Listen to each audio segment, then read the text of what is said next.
So just looking at some issues around custody inspections. Now there's a separate recording in relation to the custody expectations, and if you work in a custody environment then you should be aware of what the custody expectations are, because there's now inspection programmes which are run by His Majesty's Inspectorate of Constabulary and Fire and Rescue Services, His Majesty's Inspectorate of Prisons and the Care Quality Commission.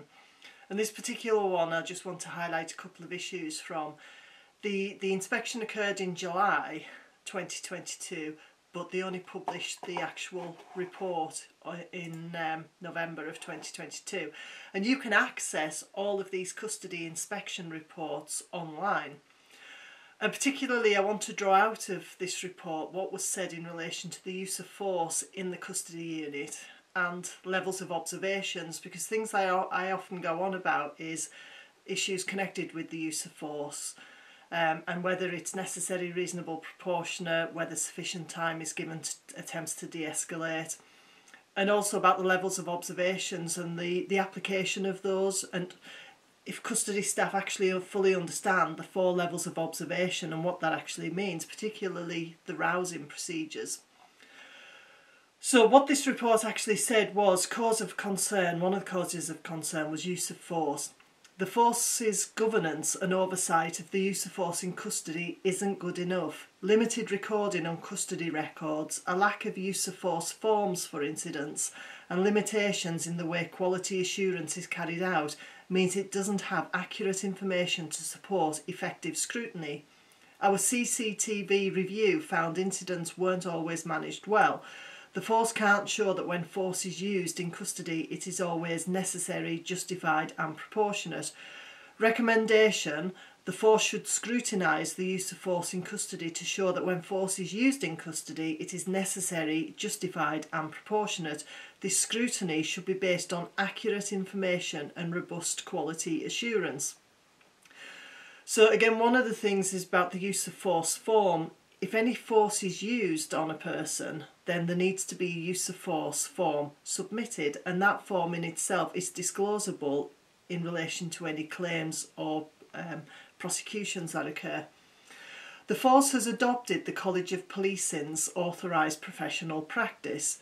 It also has its own policies and guidance, but it isn't always following either of these, especially in the area of risk. We found some gaps in staff knowledge, and some staff told us they felt they could be better trained. So again, looking at your training needs analysis, who designed the training needs analysis? Indeed, is there a training needs analysis?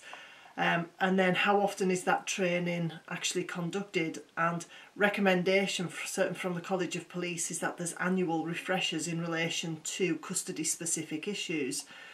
Now, custody officers generally set observation levels that reflect the risk posed, but this isn't always the case for detainees under the influence of alcohol and or drugs, who should be on minimum a level 2, which is 30-minute checks and physical rousings as per PACE Annex H. And what this inspection found was that people who were under the influence of intoxication were being put on level 1. And certainly from some of the cases I've been involved with, level 1 is used for people who are influenced, who should be on at least a level 2 and potentially even a level 3.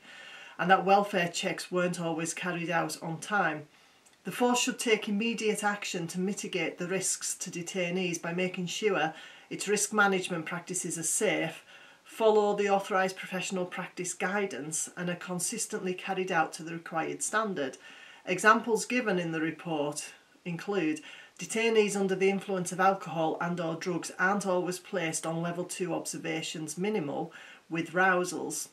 Detainee welfare checks aren't always on time, aren't always carried out properly and aren't recorded accurately. Not all custody staff carry personal issue anti-ligature knives. So again, I've got separate recordings in relation to the anti-ligature aspect, and certainly as of December of 2022 I've been involved in 13 ligature death cases. Arousal checks aren't always carried out correctly and checks aren't always well recorded. There is a lack of continuity of staff carrying them out. Continuity is important because otherwise staff may not recognise changes or any deterioration in a detainee's condition.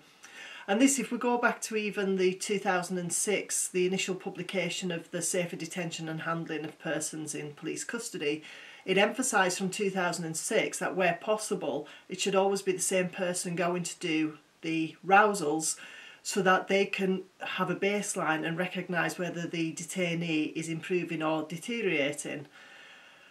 Then when they're actually conducted, it's no good just dropping the hatch and listening to the sounds of breathing or snoring. And PACE, Code C, Annex H, describes how the person should be roused. And that's looking for physical and neurological ability. So can the person actually respond appropriately with more than a grunt, and can they actually do physical things as well? So you're looking for physical and mental ability. When force was used, incidents weren't always managed well, and custody officers didn't always provide enough direction and oversight. Now this then goes back to the supervisor's role and safety officer roles during restraints and use of force.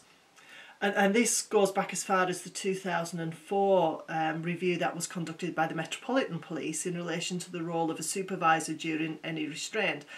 And this is a role that's consistently conducted within the prison sector, that the supervisor has an active role. And certainly as a custody sergeant, you are responsible for your detainee. And if members of staff are using force on your detainee, then it makes sense that the supervisor of the use of force is the custody sergeant, because ultimately they are responsible for the health and well-being of that detainee. Now, any further questions in relation to this, don't hesitate to make contact. Have a look at the other videos that we've got online. Subscribe to our YouTube channel. More videos will be getting uploaded in the very near future. Thank you.